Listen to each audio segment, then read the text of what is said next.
नमस्कार, मैं हूं शौर्य और आप देख रहे हैं सी न्यूज़ भारत। वक्त हो गया है न्यूज़ बुलेटिन का। इस बुलेटिन में बात होगी अलीराजपुर की, जहां राठौड़ समाज द्वारा आयोजित श्री रणछोड़ राय श्रीमद् भागवत कथा से पूर्व भव्य कलश यात्रा ने धर्म, संस्कृति और श्रद्धा का अनुपम दृश्य प्रस्तुत किया।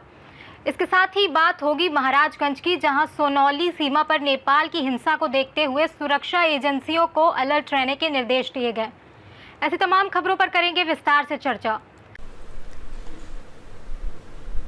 अलीराजपुर शहर में धार्मिक आस्था का अद्भुत नजारा बुधवार को समय देखने को मिला, जब राठौड़ समाज द्वारा आयोजित रणछोड़ राय श्रीमद् भागवत कथा से पूर्व भव्य कलश यात्रा निकाली गई। रामदेव मंदिर बहारपुरा से प्रारंभ हुई शोभा यात्रा में 71 महिलाओं और बालिकाओं ने सिर पर पवित्र कलश धारण कर नगर भ्रमण किया और धर्म, संस्कृति व श्रद्धा का अनुपम उदाहरण प्रस्तुत किया। कलश यात्रा का समापन कथास्थल राठौड़ समाज भवन पर हुआ। यात्रा रामदेव मंदिर से प्रारंभ होकर झंडा चौक, नीम चौक, रणछोड़ राय मंदिर होते हुए कथा स्थल तक पहुंची। इस दौरान जगह जगह महिलाओं ने गरबा रास प्रस्तुत कर वातावरण को भक्तिमय बना दिया। समिति संयोजक कांतिलाल राठौर ने जानकारी देते हुए बताया कि पितृपक्ष के अवसर पर पितृमोक्ष की भावना से यह आयोजन किया जा रहा है। कथा वाचन के लिए प्रसिद्ध भगवताचार्य शिवगुरु शर्मा को आमंत्रित किया गया है, जो अपनी वाणी से श्रद्धालुओं को श्री कृष्ण लीलाओं का अमृत पान कराएंगे। अलीराजपुर से सी न्यूज़ संवाददाता मुकेश राठौर की रिपोर्ट। अग्रसेन सेवा संगठन द्वारा कुल प्रवर्तक महाराजा अग्रसेन की जयंती के उपलक्ष्य में दीपोत्सव एवं आतिशबाजी का शानदार आयोजन किया गया। इस अवसर पर अग्रसेन प्रतिमा स्थल को द्वीपों से सजाया गया और सतत जय अग्रसेन के जयघोष लगाए गए। इस दौरान की गई आकर्षक साज सज्जा और आतिशबाजी आकर्षण का केंद्र थी।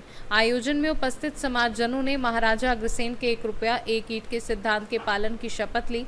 संयोजक राजेश उषा बंसल ने बताया कि इस अवसर पर जगदीश गोयल, ओम प्रकाश बंसल, विष्णु बिंदल, टीकम चंद गर्ग, अरविंद बागड़ी उपस्थित थे। अतिथि स्वागत अनीता गोयल, नेहा मित्तल, नवनीत अग्रवाल, चंचल अग्रवाल, रोशन अग्रवाल ने किया। अग्रसेन जयंती के लिए पूरा आयोजन शुरू हो चुके हैं और आज हम देख रहे हैं दीपोत्सव, बहुत बड़ा आयोजन यहाँ पर हुआ। क्या कहना चाहेंगे? सादर जय अग्रसेन सेवा संगठन का इस बार कुछ डिफरेंट प्रोग्राम होने वाला है, तो हमारे अग्रसेन जी को इस बार सबसे पहले न्योता दिया है दीप प्रज्वलित करके आतिशबाजी करके। सब लोगों में बहुत उत्साह है कि क्या होगा सकता, कुछ हम डिफरेंट करने वाले हैं। जो आएगा, जो खेलेगा वही जीतेगा जी। यहाँ पर बहुत अच्छी दीपांजलि हुई और आतिशबाजी हो रही है। क्या कहना चाहिए? आतिशबाजी हर साल होती है। अग्रसेन जी की आतिशबाजी से ही हमारी दीपावली की शुरुआत होती है जी। कितने दीपक आज यहाँ पर लगाए गए? दीपक लगाए गए 5000। आपका नाम और पद बताइए। उषा राजेश बंसल, इंटरनेशनल। अग्रसेन जयंती के पूर्व हम देख रहे हैं महाराजा अग्रसेन की प्रतिमा पर माल्यार्पण हुआ है, पुष्पांजलि और दीपांजलि सभी हो रहा है। आतिशबाजी क्या कहना चाहेंगे इसको? 5049वीं जयंती है हमारे महाराजा अग्रसेन की। ये हमारे कुल प्रवर्तक है जिन्होंने अग्रवाल समाज की स्थापना की और अग्रवाल समाज आज फलीपुर के आशीर्वाद से। और 7 पक्ष में हम लोग हमेशा अग्रसेन जी महाराज की और माधवी माता की पूजा करते हैं और यहाँ पे उनको दीपांजलि देकर और पुष्पांजलि देकर उन्हें याद करते हैं। साथ ही उनके जो सिद्धांत या एक ईंट, उसका पालन भी हम लोग करने की पूरी कोशिश करते हैं। हमारा हर साल जयंती महोत्सव होता है, अग्रसेन सेवा संगठन द्वारा कुछ नया लाया जाता है। इस बार हम जो गेम लाए हैं वो बहुत अच्छा है। 13 सितंबर में शाम को 7 बजे तक खिलाया जाएगा जी। आज हमारी विधिवत यहाँ से शुरुआत हुई है, क्योंकि हमारे ये सबसे बड़े कुल प्रवर्तक हैं, सबसे बड़े पितृ हैं, तो इनको नमन करके हम सारे कार्यों को शुरुआत करते हैं। आपका नाम और पद बताइए। शीतल संजय टोड़ीवाला, संस्थापक अग्रसेन सेवा संगठन। इंदौर से सी न्यूज़ संवाददाता राकेश रायकवार की रिपोर्ट।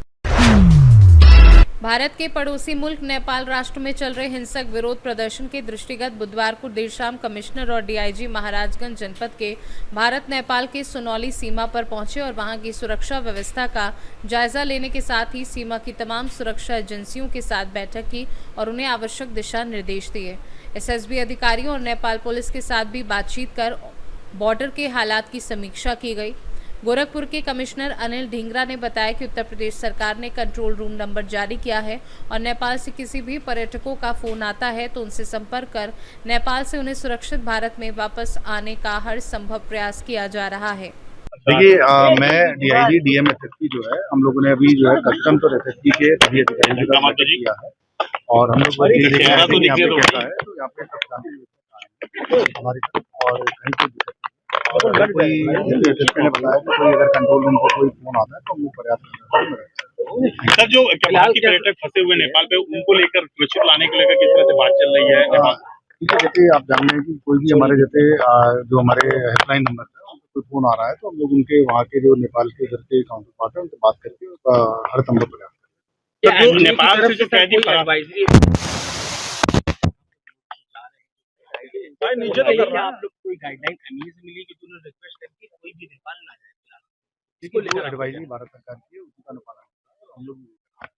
तो जो नेपाल से कैदी जो फरार हुए हैं उनको लेकर सर किस तरह से यहाँ अलर्टनेस के निर्देश दिए गए हैं, जो तमाम जिले एसएसपी और हमारी जो बॉर्डर पे है और महाराजगंज से सी न्यूज संवाददाता अंगद शर्मा के साथ शरवण यादव की रिपोर्ट। खबर मऊ से है, जहां चिरैयाकोट बाजार से सटे मऊ आजमगढ़ बॉर्डर पर शाम करीब 7 बजे दोपहिया वाहनों की चेकिंग अभियान चलाया गया। यह अभियान थाना जहानागंज प्रभारी द्वारा चलाया गया, जिसमें आजमगढ़ और मऊ दोनों दिशाओं से आने वाले दोपहिया वाहनों का रजिस्ट्रेशन, सर्टिफिकेट और हेलमेट की जांच की गई। इस दौरान बिना हेलमेट चलने वाले कई वाहन चालकों का चालान किया गया।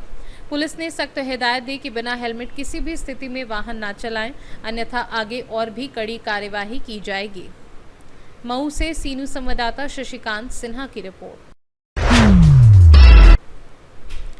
शहडोल जिले में गांधी चौक स्थित कृष्णा ज्वेलर्स पर एक महिला पहुंची। उसने पुराने गहने दिखाए और बदले में 1.92 लाख रुपए का सोने का कंगन पसंद किया। कर्मचारियों ने महिला के गहनों की कीमत 1,62,000 बताई थी और महिला ने 30,000 नकद देकर कंगन ले लिया। लेकिन रात में जब मालिक सोमेंद्र गुप्ता ने गहनों की जांच की तो बड़ा खुलासा हुआ, सारे गहने नकली थे, यानी पूरा सौदा धोखाधड़ी का था। मामले की शिकायत देर रात ही कोतवाली थाने में दर्ज की गई। पुलिस ने सीसीटीवी फुटेज और दस्तावेजों से महिला की पहचान सविता सिंह निवासी हापुड़ के रूप में की है। महिला गहनों के दुकान के ठीक बगल वाले होटल में ठहरी हुई थी। अब पुलिस महिला की तलाश में जुट गई है। शहडोल एएसपी अभिषेक दीवान का कहना है कि महिला के खिलाफ मामला दर्ज कर लिया गया है। सीसीटीवी फुटेज और दस्तावेजों के आधार पर जाँच चल रही है। जल्द ही आरोपी महिला को गिरफ्तार कर लिया जाएगा। एक फरियादी सोमेंद्र गुप्ता ने थाना कोतवाली पर रिपोर्ट हेतु आवेदन दिया है। उसके द्वारा ये बताया गया कि एक महिला उसके दुकान पर, जो ज्वेलर्स की दुकान है उसकी, उस पर कुछ खरीदने आई थी, जहां उसने एक जो ज्वेलरी खरीदी, ज्वेलरी का पेमेंट करने के लिए उसने कुछ नकदी दी और शेष के ज्वेलरी के बदले में अपनी पुरानी जो नकदी ज्वेलरी थी वो उसे दे दी। इस पर से करीब 1,60,000 समथिंग का उसके द्वारा क्रय किया गया। जब वो महिला क्रय करके चली गई, बाद में जब इनके द्वारा अपना हिसाब मिला के और जब ज्वेलरी चेक की गई तो ये पाया गया कि जो ज्वेलरी उसके द्वारा दी गई वो फर्जी और नकली है। इस पर से उस महिला के विरुद्ध धारा 318 बीएनएस के तहत अपराध पंजीबद्ध किया गया है। प्रथम दृष्टया उसके द्वारा जो आईडी वहाँ दी गई थी उससे ये पाया गया कि वो महिला कहीं बाहर की रहने वाली थी, जो वहाँ पे होटल पे आके रुकी हुई थी। शहडोल से सी न्यूज संवाददाता रजनीश शर्मा की रिपोर्ट। फिलहाल के लिए इस बुलेटिन में बस इतना ही। देश और दुनिया की तमाम बड़ी खबरों के लिए देखते रहिए सी न्यूज़ भारत।